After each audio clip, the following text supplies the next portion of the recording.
we have never seen anything like this before in American history, where we've got thousands of federal law enforcement officers deployed to cities in the interior to round up almost indiscriminately hundreds or thousands of people.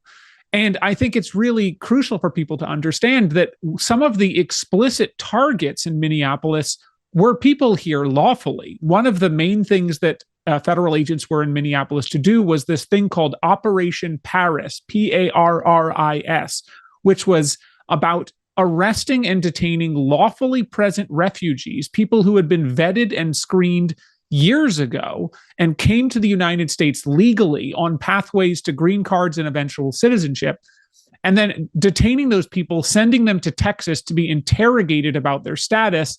And then oftentimes when the interrogation resulted in federal officials realizing the person had done nothing wrong and in fact was a lawful refugee, just dumping the person on the streets of Texas and telling them, you find your way back to Minnesota.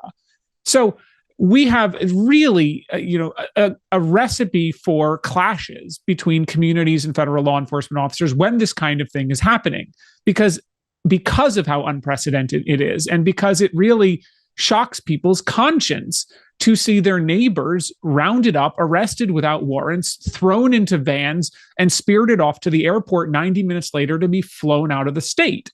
And that's exactly what's happening and what led to these clashes and unrest, which have ultimately resulted in the killings of Renee Good and Alex Preddy.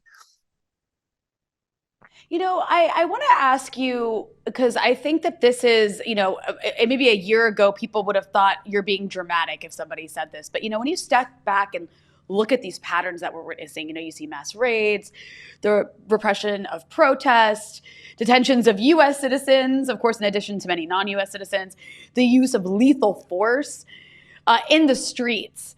Does ICE still function as what you could call a conventional immigration agency, or is it increasingly being used as a political instrument to target communities and movements that maybe don't fit Trump's ideological agenda?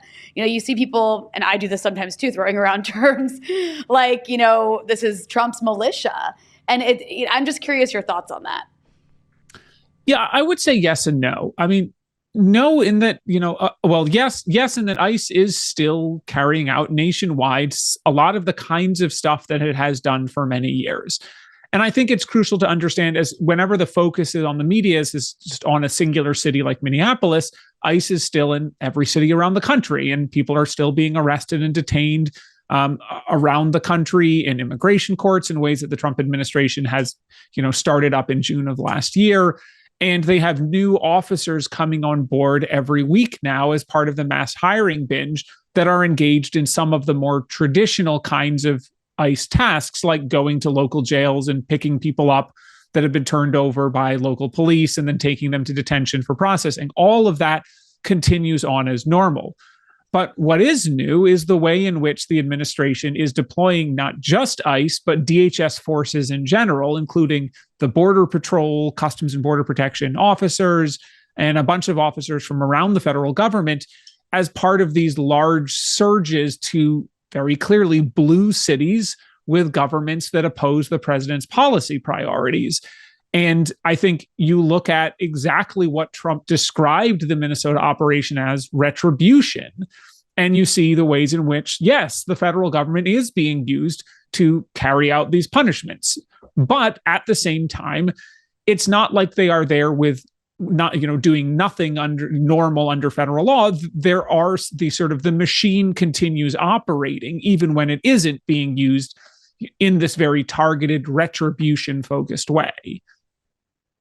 Well, it's really interesting, Aaron, because, today there's been news coming out that, in fact, the sort of switch up between Tom Homan and Greg Bovino may result in also the withdrawal of some ICE and CBP officers from Minnesota, which the Democrats seem to be hailing as a victory. They seem to be caving on some of their demands from the Republicans. No surprise there, trying to avoid a government shutdown.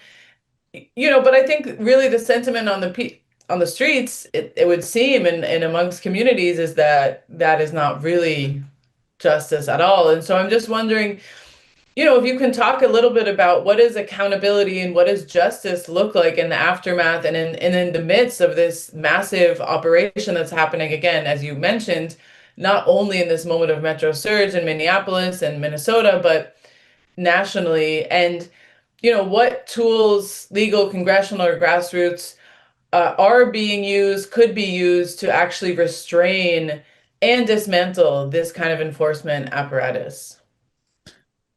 Yeah, well, I think number one ask for justice and accountability is formal investigations into the officers who killed Alex Preddy and Renee Good. They cannot sweep this under the table as they've attempted to do. It took 4 days for them to even say that they were putting the officers who killed Alex Preddy on administrative leave. And there's still no evidence that the officer who killed Renee Good was ever put on administrative leave. In fact, was allowed to leave the state and go back to his normal duties within just a couple of days after it had happened. Same situation would happen with Marimar Martinez in Chicago. So we need real investigations into these situations where people are being shot, not just political, whitewashing going on by the administration. But beyond that, we really do have to talk about actual ways to rein in the agency. And a big one will be eventually cutting the funding that ICE got in the One Big Beautiful Bill Act. That law provided ICE with $75 billion, $45 billion to be used for immigration detention. To give you some sense of how much money that is, averaging it with ICE's normal budget, it's about $15 billion a year for the next 4 years. The entire Federal Bureau of Prisons budget is less than $9 billion. So we're talking nearly twice the budget of the entire federal prison system that ICE is going to have over the next 4 years. And they also got $30 billion for hiring and other enforcement operations. All of that money can and should be clawed back because we do not need a system that is that massive. We also need to have better external accountability, ensuring that members of Congress actually are able to exercise their right to go into detention centers and demand accountability and see, what's going on there.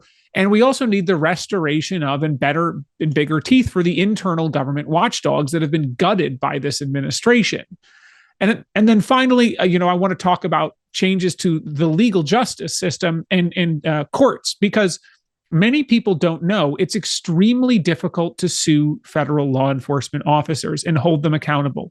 You cannot just sue cops the way you can sue a state and local law enforcement officer if they are federal officers. And so we need real accountability for federal law enforcement officers who violate civil rights and the ability of federal judges to step in and make meaningful orders to restrain unlawful immigration enforcement operations. Aaron, something that you often bring up is something that gets, I think, drowned out by all of the Customs and Border Patrol and ICE violence that we're seeing in the streets, and that is the conditions that immigrants are facing who have been detained. That are just the reports of increasingly horrific abuses and conditions. So I'm curious if you can kind of give us an update of what we know has been going on in immigration detention over the last few months. So we just put out a big new report 2 weeks ago on the expansion of immigration detention in Trump's first term that you can check out on our website, AmericanImmigrationCouncil.org. And what we document is that the ICE detention system, fueled with this new wash of cash from Congress, has expanded more than 80% since Trump took office, from 40,000 people in detention on any given day at the start of his term to now more than 73,000 people in detention as of a week or two ago. And that detention expansion has been so quick that the system has become overwhelmed. The conditions were always bad in ICE detention. There's always been abuses, same as there are in the entire, carceral system. But those abuses are getting worse because they are rushing people into the system faster than they can hire up officers to staff it and make sure there's enough medical care or even ensure that people have beds to sleep in. We've had appalling situations where people have been arrested so fast that they're held in holding cells at local ICE field offices for days at a time, sleeping on concrete floors, not getting enough food, not being provided access to medical care. And the end result is deadly. ICE 30 people died in ICE custody in 2025, and 6 people have already died in custody in 2026. Of those, 3 of those were people who died because of medical issues. Several of their families say that those issues were longstanding chronic conditions that were not properly addressed, leading to people having, medical crises. 2 of those were suicides. And that's a sign that the system is not protecting people. And one of them was the first ever homicide of someone held in ICE detention. This was at a tent camp, slapdash, ramshackle tent camp built in El Paso on a military base where they're already holding more than 3,000 people, the largest ICE detention center in history, and where 3 people have already died since it started up in August. That is a sign of the system fully breaking down. I mean, it's horrifying what you described, and it's definitely necessary to keep our eyes on both of those elements. And just before we let you go, Aaron, you are a trove of this information, and I really encourage people to check out those reports online. But as you said, there's things going on multiple fronts. We have the deployment of ICE and CBP to the cities. We have these horrific conditions in these detention camps, and at the same time, people's legal status is being undermined. And so programs that have existed for decades, TPS, are being ended dramatically. Communities that have enjoyed some sort of regular status are now essentially becoming targets. We know that Trump has threatened the Haitian community in Ohio. Could you talk a little bit about these attacks on TPS and what it means? Yeah, and I think the big picture there that people really should process is that in Trump's first year, he stripped legal status from more people than he deported. So more people were rendered vulnerable to deportation and undocumented than were actually deported.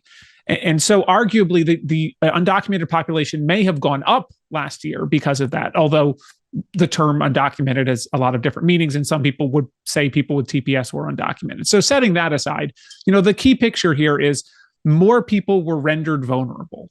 And as of February 4th, 350,000 Haitians are at risk of losing their temporary protected status unless a federal court steps in.